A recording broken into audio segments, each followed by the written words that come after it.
السلام علیکم ورحمۃ اللہ وبرکاتہ۔ بسم اللہ الرحمن الرحیم، والصلاة والسلام علی رسولہ الکریم وعلی آلہ وصحبہ اجمعین۔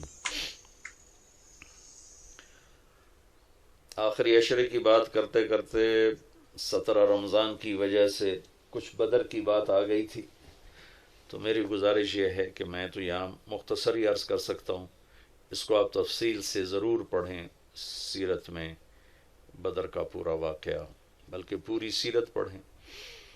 تو آخری عشرہ شروع ہونے والا ہے، اس میں دو چیزیں بڑی اہم ہیں، ایک شب قدر اور ایک اعتکاف۔ شب قدر 5 راتوں میں گھومتی ہے، ایک 27 کی رات ہی شب قدر نہیں۔ ہمارے پورے ملک میں 27 کی رات اس طرح منائی جاتی ہے جیسے یہی شب قدر ہے، حالانکہ اس کو اللہ نے گھما دیا ہے، کبھی یہ 21 میں ہوتی ہے، کبھی 23 میں ہوتی ہے، کبھی 25 میں ہوتی ہے، کبھی 27 میں ہوتی ہے، کبھی یہ 29 میں ہوتی ہے۔ اس کو اللہ تعالیٰ نے ایسے متعین نہیں کیا ہے۔ اللہ کے محبوب صلی اللہ تعالیٰ علیہ وسلم تشریف لا رہے تھے شب قدر بتانے کے لیے، تعین کے ساتھ، متعین ہونے کے ساتھ۔ کچھ 2 آدمی آپس میں لڑ رہے تھے، تو آپ نے فرمایا کہ میں آیا تھا تمہیں بتانے شب قدر، لیکن ان کی لڑائی کی وجہ سے اللہ تعالیٰ نے مجھے اس کو بھلا دیا ہے، لہٰذا اب تم اسے 5 راتوں میں تلاش کرو۔ اور یہ اللہ کا بہت بڑا کرم ہوا کہ اللہ نے اسے اس میں گم کر دیا۔ اگر اللہ تعالیٰ اس کو متعین کر کے بتا دیتے، اور آگے آنے والے زمانوں میں تو پتہ ہے کہ شب قدر میں بھی لوگ شراب بھی پئیں گے، زنا بھی کریں گے، تو پھر ایسی اللہ کی پکڑ آتی کہ شاید ہم بندر اور خنزیر بنا دیے جاتے۔ تو اللہ تعالیٰ جیسے وہ دسترخوان اترا، عیسیٰ علیہ السلام کی قوم نے کہا دسترخوان اتارو، ایمان لے، انزل علینا مائدۃ من السماء، تو عیسیٰ علیہ السلام نے کہا یا اللہ دسترخوان اتار، تو اللہ تعالیٰ نے فرمایا اتار تو دوں گا، لیکن پھر کوئی ایمان نہ لایا تو وہ عذاب دوں گا کہ سب دیکھیں گے۔ تو دسترخوان اتارا، پھر بھی لوگ ایمان نہیں لائے، سوائے چند ایک کے، تو اللہ نے باقیوں کو خنزیر بنا دیا۔ تو شب قدر متعین ہوتی اور لوگ شرابیں پی رہے ہوتے، جوا کھیل رہے ہوتے، ناچ گانا کر رہے ہوتے، تو پتھر برسنے یا بندر خنزیر بننا ممکن ہے، ایسا ممکن ہے۔ تو اللہ تعالیٰ نے اپنے نبی کے طفیل اس کو 5 راتوں میں گھما دیا۔ ایک تو 5 راتیں جاگنے سے 4 راتوں کی عبادت اور مل گئی، اور ایک شب قدر مل گئی، اور دوسرا اللہ کی رحمت ہوئی کہ اس کو چھپا رہنے دیا تاکہ اس کی ناقدری نہ ہو، لوگوں کو پتہ بھی نہ ہو، ناقدری نہ ہو۔ آخری عشرہ مغفرت کا ہے، پہلا رحمت، دوسرا مغفرت، اور تیسرا گناہوں سے، جہنم سے آزادی۔ آخری عشرہ جہنم سے آزادی کا ہے۔ نبی پاک صلی اللہ تعالیٰ علیہ وسلم ساری زندگی اعتکاف بیٹھے آخری عشرہ میں۔ بدر کی جنگ 17 کو ہوئی تو واپسی تک رمضان گزر گیا، تو نہیں بیٹھے۔ فتح مکہ رمضان میں ہوا تو یہ 2 سال آپ مدینہ سے باہر تھے، باقی 8 برس آپ مدینہ میں تھے، اعتکاف فرمایا۔ آخری 10 ہجری میں جب 11 ہجری 12 ربیع الاول آپ دنیا سے تشریف لے گئے، 10 ہجری آپ نے 20 دن کا اعتکاف فرمایا، اور جبریل کے ساتھ قرآن کا دور 2 دفعہ فرمایا۔ ایک دفعہ آپ نے رمضان میں کسی وجہ سے اعتکاف اپنا ملتوی فرمایا، کینسل فرمایا، تو وہ شوال میں 10 دن آپ دوبارہ اعتکاف میں بیٹھے۔ اعتکاف کا موضوع عاکفہ کہتے ہیں مڑ جانا، پھر جانا، پلٹ جانا۔ تو اعتکاف کا مطلب ہے کہ اس طرح یکسو ہو کے بیٹھنا کہ دل اللہ کی طرف پھر جائے، دل اللہ کی طرف مڑ جائے۔ تو اس لیے 10 دن مسجد کے اندر رہنا اور صرف اللہ سے راز و نیاز اور اللہ کے تعلق بنانے کی کوشش کرنا۔ اللہ کا فضل ہے، ہمارے ملک میں کیا پوری دنیا میں بہت شوق سے اعتکاف میں لوگ بیٹھتے ہیں، جب رمضان گرمیوں میں نہیں تھا تو جانا ہوتا تھا حرمین میں، تو ماشاءاللہ جگہ نہیں ملتی تھی بیٹھنے کی، اتنے اعتکاف کرنے والے لوگ ہوتے تھے۔ جب کوئی چیز رسم بن جاتی ہے تو اس کی روح نکل جاتی ہے، روح نکل جاتی ہے۔ اعتکاف کا مطلب ہے خلوت میں اللہ سے تعلق بڑھانا، لیکن جب وہ اعتکاف ہی ایک مجلس بن جائے اور اعتکاف بھی ایک بھیڑ بن جائے تو وہ اعتکاف نہیں رہتا، نہ اس کا وہ مقصد پورا ہوتا ہے اور نہ اس کا وہ اجر ملتا ہے جو اس پر رکھا گیا ہے کہ ایک دن کا اعتکاف جہنم سے 3 خندق دوری ہے، اور ایک خندق کا فاصلہ زمین آسمان کے برابر ہے۔ تو اعتکاف کا صحیح فائدہ تب ہے جب آپ بیٹھنے سے پہلے علماء سے پوچھ لیں کہ کیسے بیٹھنا ہے، کیا طریقہ ہے۔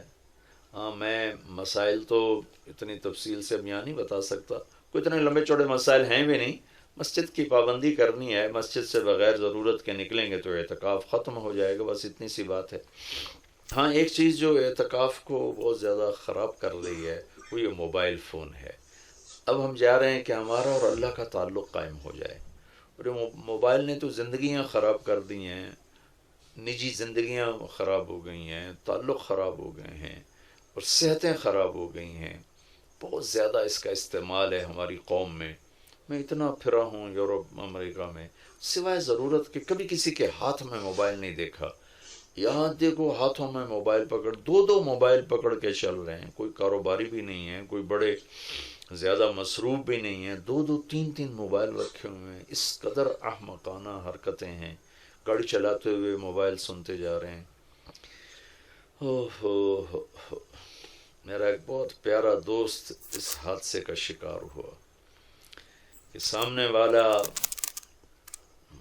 وہ یہ تو اپنی صحیح لائن پہ جا رہا تھا، وہ اس پہ چڑھ گیا، اس کا تو کھیل رہا، اور میرے ایک دوست قیمتی کی جان چلی گئی۔ تو ہمارے یہاں بہت بے احتیاطی ہے۔ تو کم از کم یہ 10 دن آپ مسجد میں جا رہے ہیں، موبائل گھر چھوڑ کے جائیں، لیپ ٹاپ گھر چھوڑ کے جائیں، اور کئی وہ ویڈیو گیم کھیل رہے ہوتے ہیں، بھائی تو اعتکاف نہ بیٹھ، گھر جا کے بیٹھ جا، اور موبائل پہ لگے ہوتے ہیں، لیپ ٹاپ ساتھ لے کے جاتے ہیں، وہاں کاروباری سلسلے چل رہے ہوتے ہیں۔ یہ کام تو آپ سارا سال کرتے ہی رہے ہیں۔ یہ 10 دن اس لیے فارغ کیے جا رہے ہیں کہ میں ہوں اور اللہ ہو، جب تم میرے پاس ہوتے ہو گویا کوئی دوسرا نہیں ہوتا۔ اس طرح اللہ کے ساتھ تعلق بن جائے، اس طرح اللہ پاک کی محبت نصیب ہو جائے کہ پھر ساری زندگی اللہ ہی اللہ ہو، ہر وقت۔ وَإِذَا احفظ اللہ یحفظک، احفظ اللہ تجدہ تجاہک، اپنے اللہ کو اپنے سامنے رکھ، اللہ تجھے ہر وقت اپنے سامنے رکھے گا۔ ہم تو ہیں ہی اللہ کے سامنے، ہر وقت اللہ کو تو اپنے سامنے پائے گا۔ اعتکاف میں بھیڑ اور رنگ برنگے کھانے اور لمبے چوڑے دسترخوان اور بے حساب افطاری سحری، یہ ساری چیزیں اس کی روحانیت کو ختم کرنے میں یہ نہیں کہتا کہ اس کا اجر انشاءاللہ ملے گا، لیکن ایک نوجوان ماشاءاللہ اکثر نوجوان، یہ فیصل مسجد اسلام آباد میں تو سینکڑوں لوگ اکٹھے ماشاءاللہ اعتکاف میں بیٹھے ہوئے ہوتے ہیں۔ تھوڑی جو بھائی اعتکاف میں بیٹھنا چاہتے ہیں، یہ میری چند گزارشات کو ضرور سامنے رکھیں۔ موبائل لے کر نہ جائیں، لیپ ٹاپ لے کر نہ جائیں، وہاں زیادہ فضولیات، بے شک اللہ کے دین کی باتیں کریں بھی صحیح، سنیں بھی صحیح، دعوت دیں، دعوت سنیں، تعلیم میں بیٹھیں، لیکن فضولیات میں نہ لگیں، زیادہ وقت دعا میں لگیں۔ اور اعتکاف والے کے لیے یہ بھی ایک بہت بڑی فضیلت ہے کہ اگر یہ سویا بھی ہو تو اس کی عبادت کا ہی لکھا جاتا ہے، اس کا کھاتا، اس کا سونا بھی عبادت، اس کا کھانا بھی عبادت، اس کا وہاں آرام کرنا بھی عبادت۔ لوگ رات کو جاگیں گے تو ان کا جاگنا لکھا جائے گا، لیکن یہ اعتکاف میں سویا بھی ہے تو اس کا جاگنا لکھا جائے گا۔ اور 5 راتوں میں ایک رات تو شب قدر ہے ہی، تو انشاءاللہ ضرور نصیب ہو جائے گی۔ تو یہ چند ایک تھوڑے احتیاطیں ہیں، اگر اعتکاف میں برت لی جائیں تو ہمیں اللہ کا تعلق نصیب ہو۔ مستورات خواتین جو گھروں میں اعتکاف بیٹھتی ہیں تو وہ ایک کمرہ ہوتا ہے، ایک کمرے کو متعین کر لیا جاتا ہے، اسی میں وہ رہتی ہیں، اس سے باہر نہیں نکلتی۔ اسی میں انہوں نے دن گزارنا ہوتا ہے، وہ 10 دن گزاریں، 3 دن گزاریں، جتنے دن کی بھی نیت کریں۔ اللہ کے محبوب صلی اللہ تعالیٰ علیہ وسلم ہمیشہ 10 دن کا اعتکاف فرماتے تھے، پر ایک دفعہ 20 دن کا فرمایا۔ اور اس میں شب قدر ہے جو لیلۃ القدر خیر من الف شہر۔ ایک دفعہ آپ تشریف فرما تھے اور آپ نے بنو اسرائیل کے 4 انبیاء کا ذکر کیا جنہوں نے 80 سال اللہ کے راستے میں جہاد کیا۔ تو صحابہ نے کہا بڑے غم سے، یا رسول اللہ ہماری تو عمریں ہی 80 سال نہیں ہوتی۔ تو اللہ نے اسی وقت یہ آیت اتاری، لیلۃ القدر خیر من الف شہر انا انزلناہ فی لیلۃ القدر وما ادراک ما لیلۃ القدر لیلۃ القدر خیر من الف شہر، کہ میرے محبوب ہم آپ کی امت کو ایک رات دیتے ہیں جو 80 سال سے زیادہ بہتر ہے، 1000 مہینوں سے زیادہ بہتر ہے۔ تو 1000 مہینے تو 80 سال سے بھی زیادہ بن جاتے ہیں۔ تو کوئی خاتون، کوئی مرد، کوئی عورت، کوئی بچہ بچی، بوڑھا جوان، ایک رات، وہ 5 راتیں۔ آج کل تو ہمارے بچے سوتے ہی نہیں ہیں، ایسے وہ کمپیوٹر الٹے چل گئے ہیں کہ راتوں کو جاگتے ہیں، دن میں سوتے ہیں۔ تو یہ 21، 23، 25، 27، 29، 5 راتیں اگر جاگ لیا جائے، کچھ قرآن پڑھ لیں، کوئی تلاوت کر لیں، کوئی ذکر کر لیں، کوئی نماز پڑھ لیں، کوئی دعا مانگ لیں۔ اعتکاف میں دعاؤں کا اہتمام کیا جائے، اپنے لیے مانگیں، اپنے گھر کے لیے مانگیں، اپنے شہر کے لیے مانگیں، اپنے صوبے کے لیے، اپنے ملک کے لیے، پوری امت کے لیے، پوری دنیا کے انسانوں کے لیے۔ ساری دنیا کے انسان، 700 کروڑ انسان ہمارے انسانی بھائی ہیں۔ ہمیں ان کے کفر سے نفرت ہے، ان کی ذات سے نہیں۔ ہمیں ان کے جرم سے نفرت ہے، ان کی ذات سے نہیں۔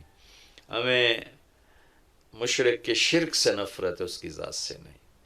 ہمیں شرابی کی شراب سے نفرت ہے، اس کی ذات سے نہیں۔ ہمیں ظالم کے ظلم سے نفرت ہے، اس کی ذات سے نہیں۔ اللہ ان سب کو ہدایت دے دے، یہ جنت میں چلے جائیں تو ہمارا اس میں کیا نقصان ہے؟ وہ جنت میں جائیں گے، اللہ کے نبی خوش ہوں گے، اللہ بھی خوش ہوں گے۔ وہ جہنم میں جائیں گے تو اس میں ہمارا کیا نفع ہے؟ تو ہم تو سب کی ہدایت کی نیت کریں اور سب کے لیے دعا مانگیں۔ پھر جن کے مقدر میں نہیں ہے تو خود ہی اللہ کا غیبی نظام ان کو صاف کر دے گا۔ جن کے مقدر میں ہے اللہ تعالیٰ ضرور ان کے لیے خیر کے فیصلے فرمائے گا۔ تو دعاؤں کا اہتمام کیا جائے، اور خاص طور پر اس ملک کے لیے۔ یہ ہمارا دیس ہے، ہماری پناہ گاہ ہے، لیکن ہمارے اپنے ہاتھوں یہ لٹ گیا ہے، پٹ گیا ہے۔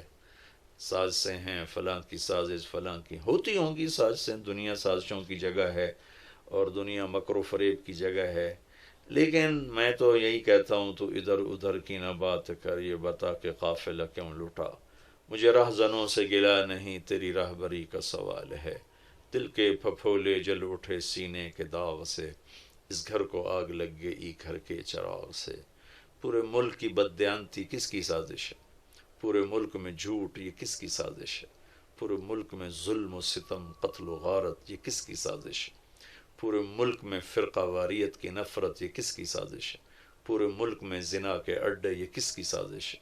پورے ملک میں جوئے شراب کے اڈے، یہ کس کی سازش ہے؟ دفتروں میں رشوت، بدعنوانیاں، یہ کس کی سازش ہے؟ زمینوں پہ قبضے، یہ کس کی سازش ہے؟ عدالت کا بک جانا، وکیلوں کا بک جانا، یہ کس کی سازش ہے؟ سیاستدانوں کا بک جانا، یہ کس کی سازش ہے؟ تمام طبقہ، علماء کا بک جانا، تاجروں کا بک جانا، ذمہ داروں کا بک جانا، کس کی سازش ہے؟ ہے اپنے ہی لگائے ہوئے زخم ہے۔ اس ملک کے لیے ضرور دعا کریں۔ اللہ کے نبی بھی مکے کے لیے دعا فرمائی، مدینہ کے لیے دعا فرمائی، انصار کے لیے دعا فرمائی، اپنے خاندان قبیلے کے لیے دعا فرمائی، اولاد کے لیے دعا فرمائی۔ تو دعاؤں کا اہتمام فرمائیں۔ بہت بڑی عبادت ہے دعا، بہت بڑی عبادت ہے دعا۔ اور دعا کا طریقہ یہ نہیں ربنا آتنا فی الدنیا۔ دعا کا طریقہ یہ ہے کہ پہلے اللہ کی تعریف کریں، پھر اللہ کے نبی پر درود و سلام پیش کریں، پھر اللہ سے باتیں کریں، بات کریں۔ یا اللہ تجھے تو پتہ ہے میرے ساتھ یہ ہوا، میرے ساتھ یہ ہوا، میرے دیس کے ساتھ یہ ہوا، میرے صوبے کے ساتھ یہ ہوا، ہمارے ساتھ ہمیں یہ مصیبت پیش آئی، یہ مشکل پیش آئی، اور تیرے سوا کوئی کرنے والا نہیں۔ اللہ سے باتیں کرو، منت کرو، خوشامد کرو۔ یہ دعا کا وہ طریقہ ہے جو میرے اللہ کو پسند ہے۔ ہم شروع ہو جاتے ہیں ربنا آتنا فی الدنیا، کچھ رٹی رٹائی باتیں ہیں۔ ایک بات یاد رکھیں، دعا الفاظ کا نام نہیں، دعا کیفیت کا نام۔ دعا الفاظ کا نام نہیں، دعا کیفیت کا نام۔ ہمارے ماحول ہے، جی میرے لیے یہیں دعا کر دیں، میرے لیے ہاتھ اٹھا دیں، میرے لیے ہاتھ اٹھا دیں۔ ہاتھ اٹھوائے نہیں جاتے، وہ دعا کروائی نہیں جاتی، دعا لی جاتی، وہ اندر کی کیفیت کا نام دعا ہے۔ پھر وہ پشتو میں ہو، پنجابی میں ہو، سندھی میں ہو، سرائکی میں ہو، بلوچی میں ہو، بروہی میں ہو، بلتستانی میں ہو، گلگتی میں ہو، کسی بھی زبان میں ہو،